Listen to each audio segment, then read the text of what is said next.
पुणे के कोटवा से एक रेप का मामला सामने आया है, जहां डिलीवरी बॉय बनकर आरोपी घर में घुसा और 22 साल की लड़की का बलात्कार किया।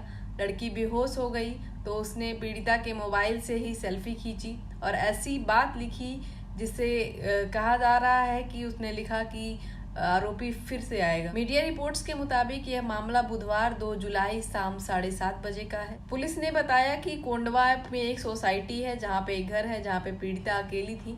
शाम के वक्त भाई किसी काम से बाहर गया हुआ था। इस दौरान आरोपी डिलीवरी बॉय बनकर आता है और दरवाजा खटखटाता है।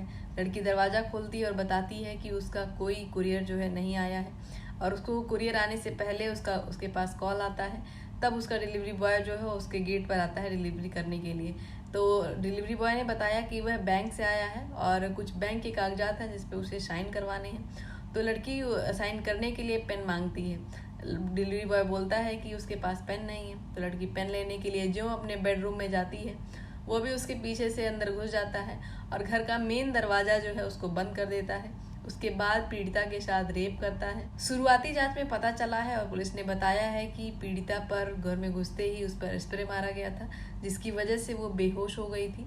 उसके बाद आरोपी जो है पीड़िता के साथ रेप करता है। उसके बाद उसका ही फोन लेकर के एक सेल्फी खींचता है और धमकी भरा मैसेज लिखता है। धमकी होता है कि वह फिर आएगा, वह फिर पीड़िता के साथ रेप करने के लिए आएगा। ऐसा धमकी भरा मैसेज वह पीड़िता के फोन में लिखकर छोड़ जाता है। परिवार ने पुलिस को सूचना दी और पीड़िता ने पुलिस को बताया कि घर में घुसते ही उसने उस पे एक स्प्रे जो है कर दिया था पीड़िता के चेहरे पे, जिसकी वजह से वह कुछ रिएक्ट करने से पहले ही बेहोश हो गई। उसके बाद आरोपी ने पीड़िता के साथ रेप किया।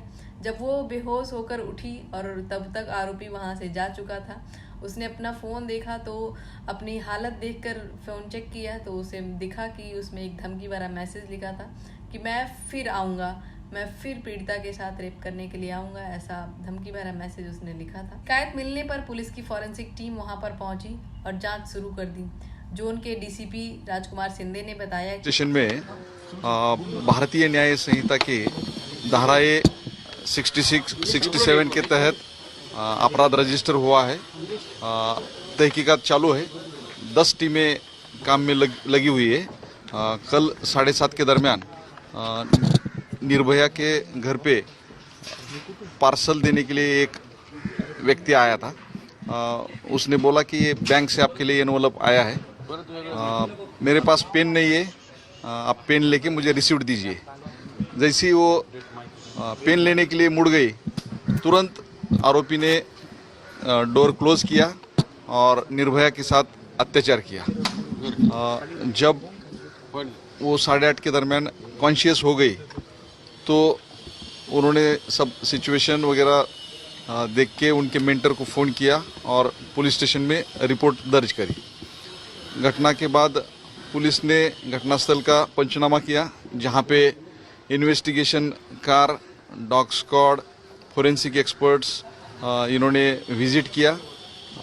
निर्भया का मेडिकल भी कंप्लीट हो चुका है और हम आरोपी के बिल्कुल नज़दीक में है। सोसाइटी के सीसीटीवी फुटेजेस, वहाँ का टेक्निकल डाटा सब हस्तगत करके पुलिस की टीम। अब पुलिस ने इस मामले पर भारतीय न्याय संहिता यानी बीएनएस की धारा 64 बलात्कार के लिए सजा का प्रावधान इस धारा में तय हुआ है। बीएनएस की धारा 77 चुपके से किसी महिला को कोई प्राइवेट काम करते हुए देखना या रिकॉर्ड करना। बीएनएस की धारा 351(2) के तहत आपराधिक धमकी देना। मामले पर पुणे के एडिशनल कमिश्नर ऑफ पुलिस ने बताया कि इस मामले की पुलिस गहराई से जांच कर रही है। साथ ही फॉरेंसिक टीम ने घटनास्थल से सैंपल भी इकट्ठा कर लिए हैं। इन सैंपल के आधार पर अब गहराई से जांच की जाएगी।